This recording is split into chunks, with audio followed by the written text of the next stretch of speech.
Olá, meu amigo, olá, minha amiga, sou o professor José Trindade e vamos agora tratar das ações constitucionais, outro tema importantíssimo para a sua primeira fase, tá? E com um certo grau de dificuldade, mas também nada muito complexo demais que vai impedir você de acertar a questão. É só ter atenção porque tem muitas informações e aqui vale a pena dar uma trabalhada um pouco mais na jurisprudência e alguns detalhes da legislação específica, tá? Então, primeira coisa, a ação constitucional. Ação, você já sabe, professor de processo civil, processo penal, explica melhor do que eu. Mas a ação, você já sabe, é um litígio, é uma briga, né, entre dois lados, decidida por um terceiro imparcial, que é o juiz. A ação constitucional é a ação que é regida diretamente pela Constituição, ou pelo menos prevista diretamente pela Constituição. Tá? Então, por exemplo, a ação de enunciação de obra nova, acho que nem existe mais, mas era uma ação antiga prevista nos códigos civil e de processo civil, não estava citada na Constituição. Tá? A ação de reintegração de posse também não está citada na Constituição.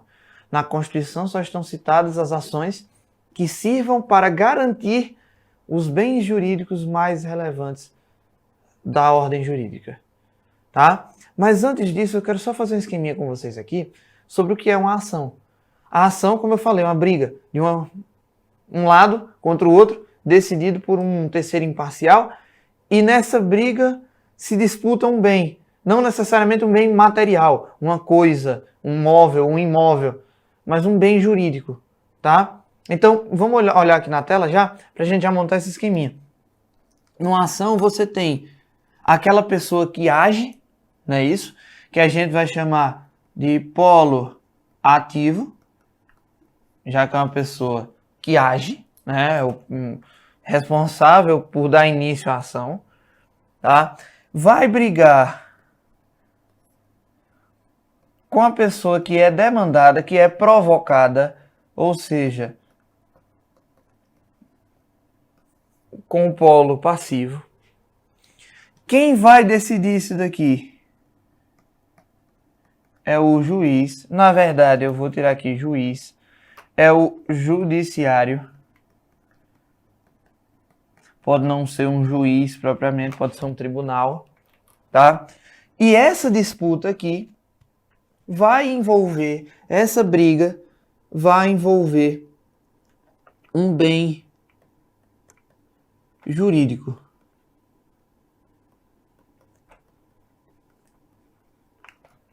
Por exemplo, numa ação de reintegração de posse, qual é o bem jurídico em disputa? A posse. Numa ação de, sei lá, numa ação monitória, qual é o bem jurídico em disputa? É um título de crédito vencido.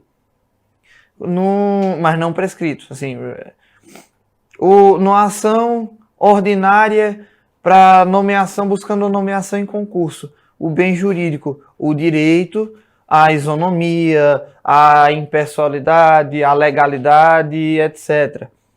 Tá? Então, as ações constitucionais são aquelas que têm os bens jurídicos mais relevantes. E é basicamente isso que você precisa saber para estudar as ações constitucionais.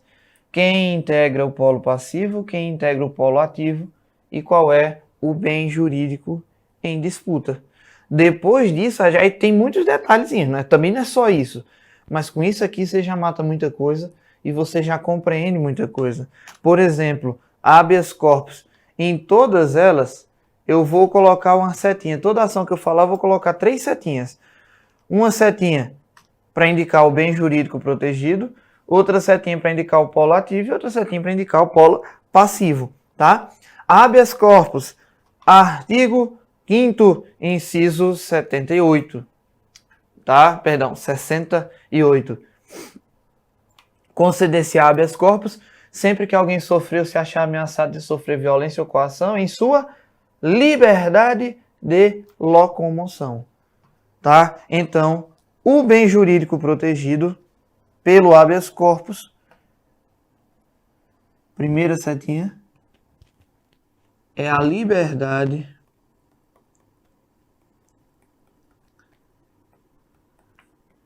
de locomoção.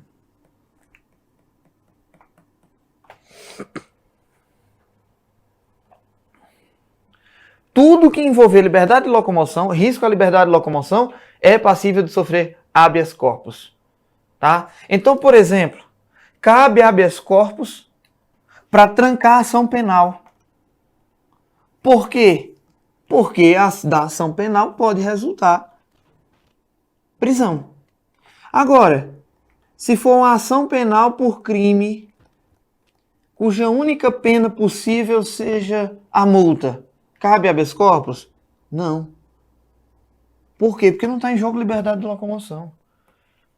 Toda ação que puder resultar em prejuízo à liberdade de locomoção pode ser trancada via habeas corpus. A ação que não resulta em prejuízo à liberdade de locomoção não pode ser trancada via habeas corpus. Ato que prejudica a liberdade de locomoção pode ser combatido via habeas corpus.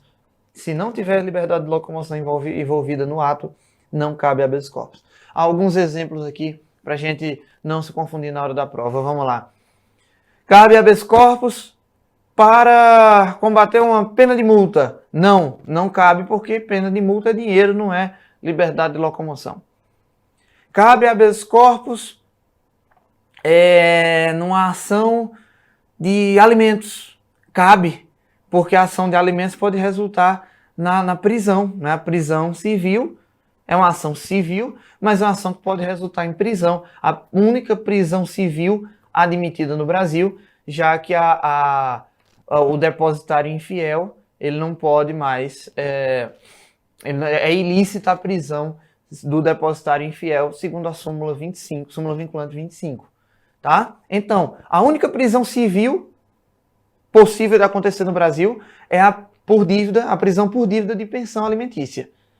Então, numa ação de cobrança de pensão alimentícia, de execução de alimentos, pode haver prisão. Se pode haver prisão, cabe habeas corpus. Ah, mas é cível. Não interessa. A ação é cível. A pena é civil. Não interessa, mas é prisão.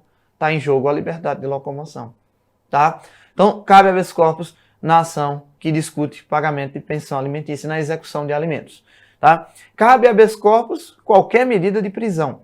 Cabe habeas corpus contra a retenção indevida de pessoas em estabelecimentos, ainda que privados. Eu vou falar disso já quando a gente falar do polo passivo. Não cabe habeas corpus na ação de improbidade administrativa, porque a ação de improbidade administrativa é uma ação da qual não pode resultar prisão.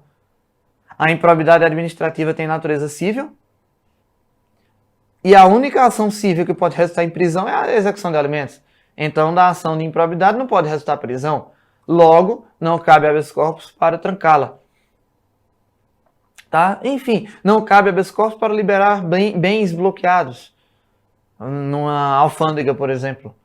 Tá? Teve até um caso relativamente recente de um advogado que entrou com habeas corpus para liberar um carro que estava apreendido. O juiz, inclusive, mandou oficial OAB para verificar se esse advogado estava realmente preparado para exercer a função. Até uma exposição desnecessária e tudo mais do advogado. Mas, enfim, é só para a sua prova, é só para você lembrar. Não cabe habeas corpus para liberar bens apreendidos. Tá? Agora, sempre que houver risco à liberdade de locomoção, cabe habeas corpus. Inclusive, preventivo. Tá? Habeas corpus preventivo. Você está com risco de sofrer aquela prisão, cabe habeas corpus preventivo. Exemplo clássico de habeas corpus preventivo. Aqueles casos da CPI, dos depoimentos nas CPIs. O professor Cristiano vai falar das CPIs aqui. E eu não quero invadir a disciplina dele, mas é só para explicar o contexto. Uma CPI, ela tem poderes típicos de autoridade investigativa. Tem poderes típicos de investigação. Né? Poderes típicos de autoridade judicial na investigação. Então, ela não pode prender. Ela pode quebrar alguns sigilos e decretar quebra de alguns sigilos, etc. Mas não pode fazer prisão preventiva, não pode fazer prisão temporária, mas pode fazer prisão em flagrante. Porque prisão em flagrante qualquer pessoa do povo pode. Então a CPI, se uma pessoa vai depor lá numa CPI, se ela cometer qualquer crime lá, ela pode ser presa em flagrante. Aí o que era que acontecia? As CPIs chamavam os investigados para depor. Aí o que é que os investigados diziam? Eu me reservo ao direito de não produzir provas contra mim mesmo, lá do artigo 5º. Aí as CPIs começaram a usar uma estratégia. Começaram a chamar os investigados na condição de testemunhas do caso. Não, você não é acusado, você é testemunha. Por quê? Porque testemunha não pode ficar calada. Testemunha não pode se reservar o direito de ficar calada. Porque testemunha, ela tem que dizer a verdade, ela tem que falar, ela tem que dizer a verdade, ela não pode mentir, sob pena de cometer crime de falso testemunho. Aí qual era o jogo da CPI? Chama os caras na condição de testemunha. Se ele se negar a responder, ele está cometendo crime de falso testemunho, flagrante, prisão. Aí os depoentes, quando eram chamados, quando eram convocados para depor na CPI, eles iam ao STF, pediam um habeas corpus preventivo para poder se resguardar ao direito de ficar calado na CPI. Aí o STF concedia, porque realmente era meio que uma falcatruazinha para chamar um acusado na condição de testemunha só para poder prender e para obrigá-lo a falar. Isso é realmente, assim, queira ou não, é um atalhozinho ali no direito constitucional ao silêncio, tá? Mas o STF concedeu o habeas corpus, o cara chegava lá já protegido. Não podia ser preso se ficasse calado, porque ele já tinha um habeas corpus preventivo, tá? Então cabe habeas corpus preventivo também, mas tem que envolver risco à liberdade de locomoção. Tem que haver risco de prisão, de recolhimento. Por exemplo, um paciente recolhido indevidamente, mantido indevidamente recolhido num hospital psiquiátrico, cabe habeas corpus também. Liberdade de locomoção, tá? Beleza? Então, essa é a palavra-chave para o habeas corpus. Legitimidade ativa, olho na tela. Legitimidade ativa, o polo ativo, você tem que ter muito cuidado aqui.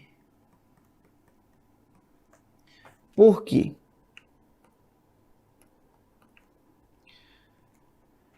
Porque existe aquela pessoa que está com a sua liberdade de locomoção em jogo. É quem vai sofrer os efeitos da coação, da violência. É quem está precisando mesmo do habeas corpus para se proteger. Esse daí é o paciente.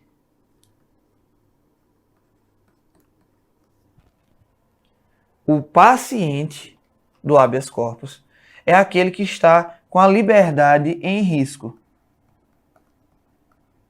Tá? Paciente é que está com a liberdade em risco. E normalmente é esse paciente que vai para a justiça pedir o habeas corpus. Só que nem sempre é o paciente quem pede o habeas corpus. Às vezes, uma outra pessoa pede por ele, que é o chamado impetrante. O impetrante é aquela pessoa que impetra, é aquela pessoa que ajuiza a ação constitucional, o remédio constitucional do habeas corpus. Às vezes são a mesma pessoa, às vezes não. Tá? Então tome cuidado com isso. Paciente é quem está com a liberdade em jogo. Impetrante é quem impetra o habeas corpus. Podem ser a mesma pessoa, podem ser pessoas diferentes. Tá? E o polo passivo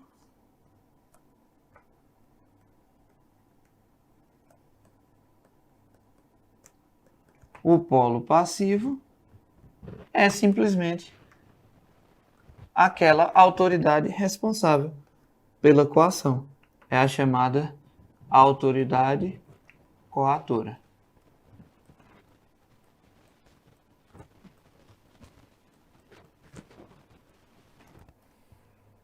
Tá? Observações.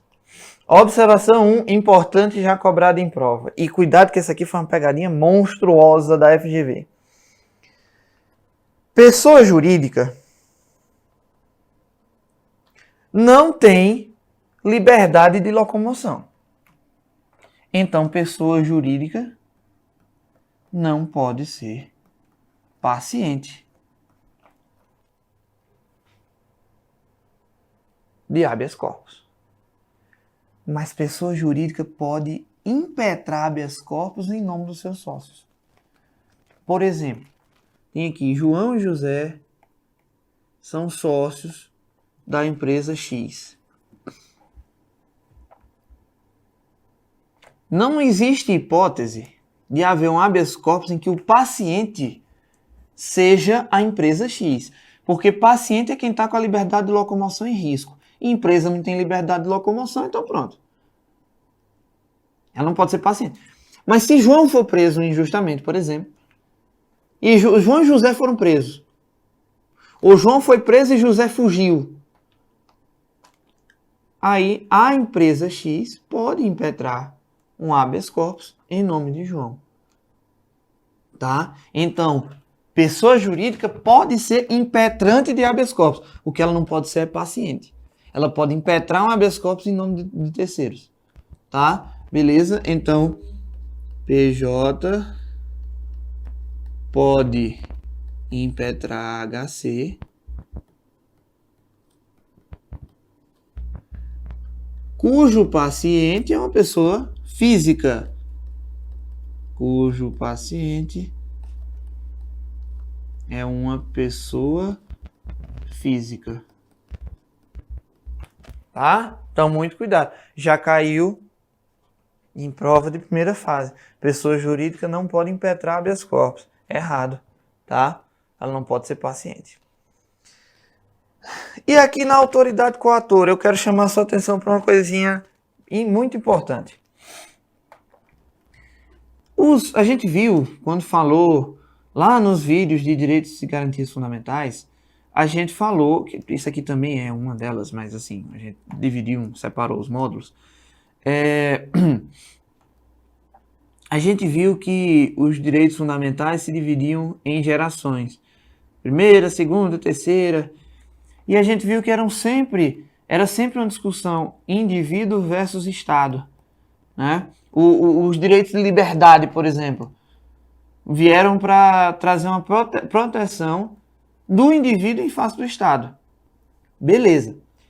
Só que aí, em 2005, o STF reconheceu aqui no Brasil uma doutrina que a Alemanha já reconhecia, que dizia o seguinte, olha, não é só o Estado que tem que respeitar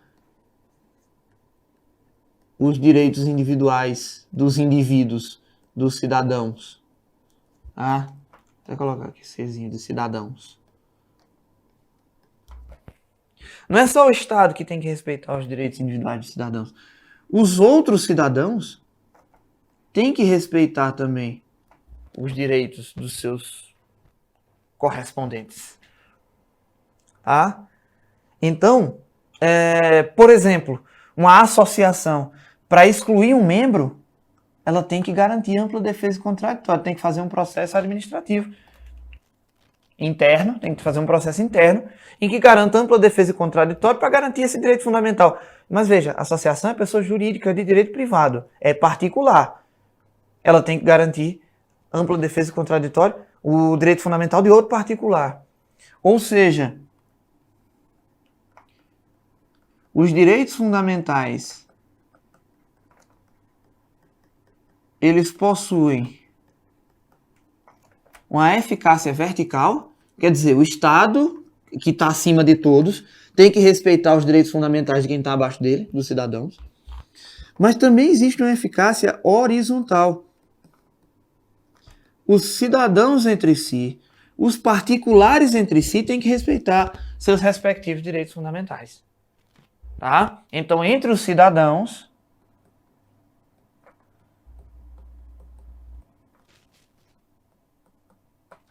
também vigora o respeito aos direitos fundamentais.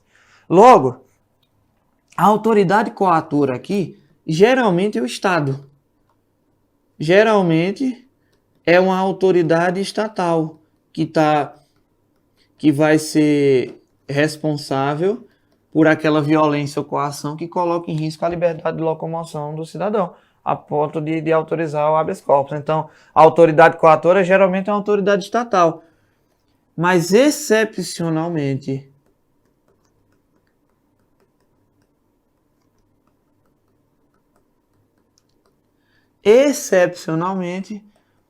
pode ser uma autoridade particular.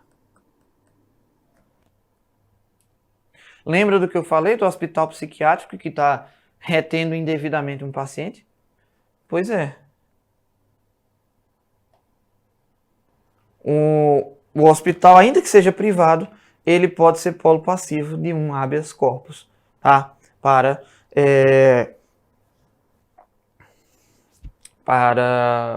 só liberar aquele paciente. Beleza? E para finalizar, habeas corpus. Formalidade quase zero, viu, gente? Formalidade quase zero.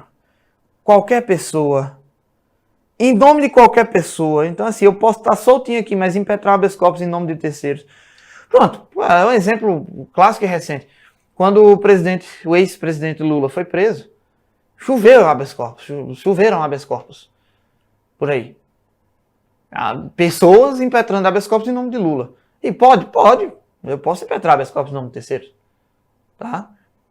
Então, formalismo nesse ponto aí, a relação impetrante-paciente eu não preciso justificar, eu sou sou irmão do paciente, então por isso que eu estou entrando. Não, qualquer pessoa pode ser impetrante para qualquer paciente. Tá? Então, qualquer pessoa, inclusive pessoa jurídica, pode impetrar, né, como já falamos. Qualquer meio. Você tem os casos clássicos que saem na mídia. Um preso que escreveu o habeas corpus num pedaço de lençol e entregou para o juiz. Pode? Pode. O preso que escreveu o seu pedido de liberdade num papel higiênico. Pode? Pode. Tá? Então, qualquer pessoa, qualquer meio, gratuito, não precisa de advogado. Inclusive é uma peça que não cai na segunda fase, porque não é peça privativa de advogado. Tá? A única formalidade que se exige, língua portuguesa. Ser escrito na língua portuguesa. Ponto. É a única formalidade. Não pode ser escrito em língua estrangeira. Tem que ser escrito no chamado vernáculo, a língua local. Tá? Então, única formalidade do habeas corpus. Essa é a lógica do habeas corpus. Beleza? Então, feito esse panorama do habeas corpus, feito esse panorama geral das ações, a gente segue nos próximos vídeos, já direto ao ponto com as outras ações. Um grande abraço e até a próxima.